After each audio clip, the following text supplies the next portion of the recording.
Hello, my favorite English language learners. It is your favorite English teacher here, Amy Joy, and in today's video, I'm going to review with you some useful vocabulary for talking about social issues. And the specific social issue we are going to cover today is mental health and emotional well-being. And this is actually such a large social issue in the US that I am going to break this up into 2 videos. So this will be part 1 of a 2-part series. And to start off this video, I do want to give you just a little warning that since this video is about mental health, I'm going to be giving you some vocabulary that might make some people uncomfortable. So if this topic does make you uncomfortable, feel free to stop it and move on to one of my other videos. But if you can, stick with me and hopefully you will learn something new. And the first word I'm actually going to teach you is what I just did, a trigger warning. A trigger warning is an alert, a warning, or an announcement of what will be discussed in a video, reading, or presentation. So for example, if a documentary is going to discuss the issue of sexual assault, survivors of sexual assault may not want to watch that documentary. So a trigger warning allows them to turn off the TV before watching material that might make them uncomfortable or trigger memories of past trauma. Some people complain that trigger warnings are unnecessary and adults should be able to face whatever material they encounter. But others argue that it is simply a respectful way to prepare survivors of trauma for the content that they will learn about. And number 2, the collocation emotional well-being. Emotional well-being is simply the quality or state of your mental health. And in a sentence, we can say, one's emotional well-being can be influenced by challenges, stress, or life changes. And a very similar word is the collocation mental health.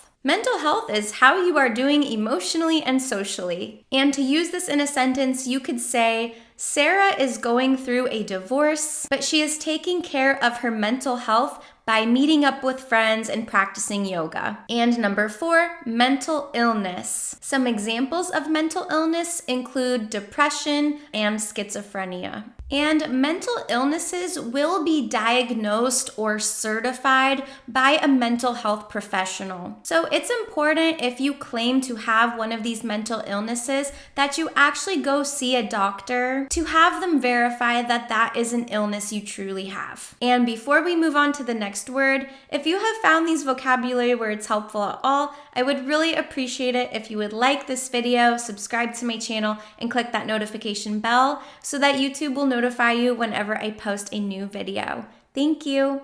And our next phrase, to diagnose someone with something.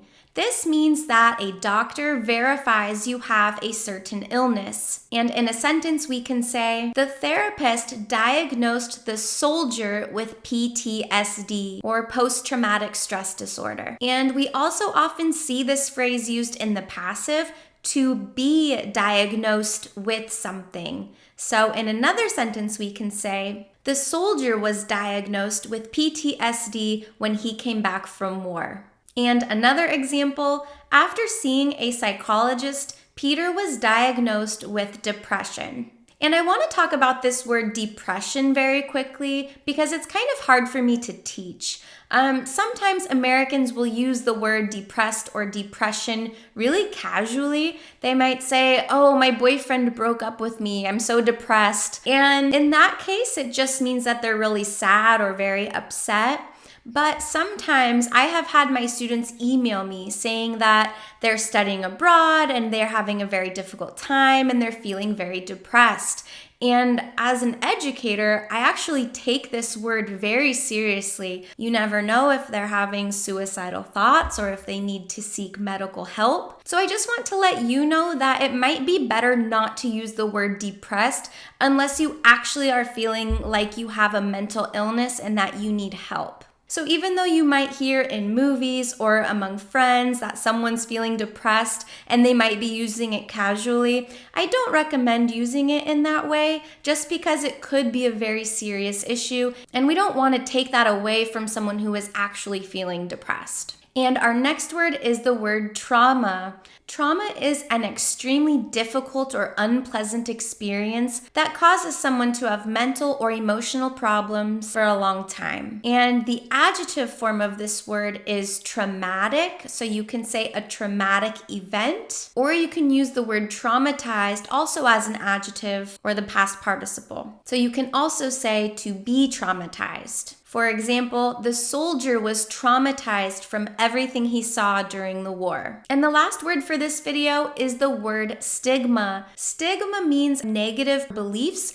about a certain group of people. So in the past, and even still today, there has been a stigma of or a stigma against people with mental health issues or mental illnesses. So basically, society thinks negatively about people with mental health issues.